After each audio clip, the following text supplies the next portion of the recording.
Imagine you're an Egyptian pharaoh. What would your life be like? You're born in Thebes between 1090 and 1060 BCE. Congratulations, you've hit the jackpot. The moment you open your eyes, fate has decided you're no ordinary person. In Egypt, where most newborns are destined for a life of labor or struggling to survive, you're born into royalty. So far, the gods seem to favor you. Your birth is marked by grand religious ceremonies, priests chanting, and offerings made to benevolent gods. Your mother, the queen, is busy with royal affairs, too occupied to change your diapers. So, you're handed to a wet nurse for care. In your early years, the wet nurse might feel more like your mother. But don't think being a prince makes you special. Your pharaoh father has multiple wives, all striving to bear him children. A year after your birth, another brother arrives. Think being a prince means an easy win? Dream on. Royalty isn't just luxury, it's constant competition. Every day feels like an audition for the throne. You have two older brothers, and spoiler alert, they don't like you. At age 4, you're sent to a school for princes.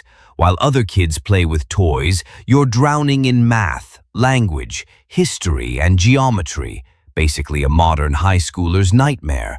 But you can't complain. You're a prince, and everyone expects you to be a genius. By age 14, your studies shift to hardcore mode, military strategy, governance, and law. It's not just swinging a sword, it's learning to conquer a city with minimal casualties while avoiding an arrow to the head. Then one day, your father drops shocking news that stuns all of Egypt. You're chosen as heir, not your two older brothers. This defies all logic.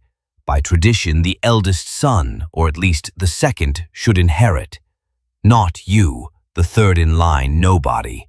Your father knows your brothers will be furious, so he promotes them to priests in Thebes, sending them to chant hymns for life, far from the heart of power. They despise you, their glares sharp enough to kill. If looks could mummify, you'd already be wrapped in bandages. But you don't care. You're the heir now. This is only the third time you've seen your father. In the court, he sizes you up, declaring you chosen by the gods for your wisdom, not birth order. You're Egypt's next pharaoh. Your 21st birthday arrives. For others, it's a celebration. For you, it's another life task. Marriage. Your bride? Your sister. Do you like her? No one cares. The goal is to keep the royal bloodline pure.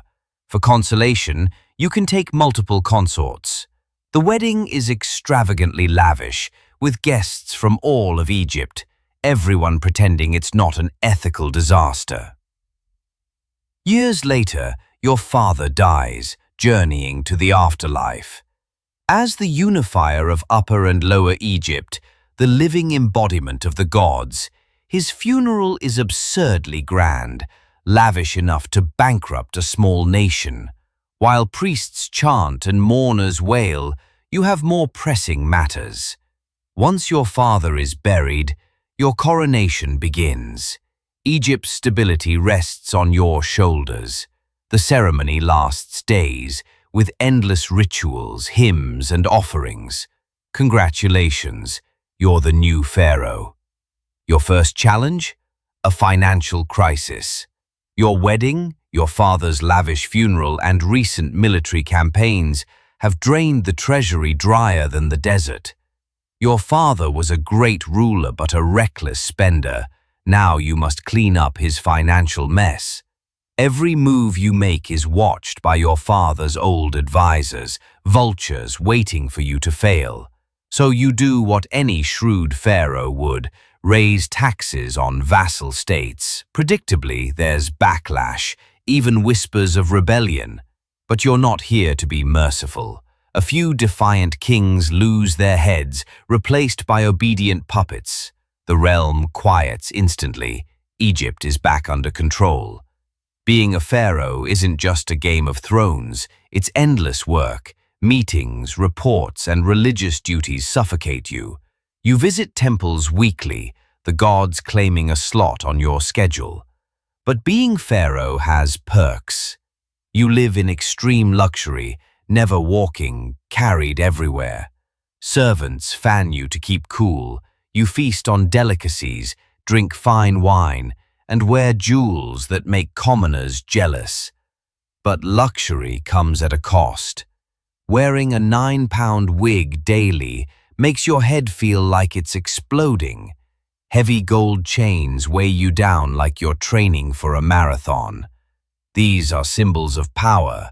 You endure them. Years make you wiser, sharper, stronger.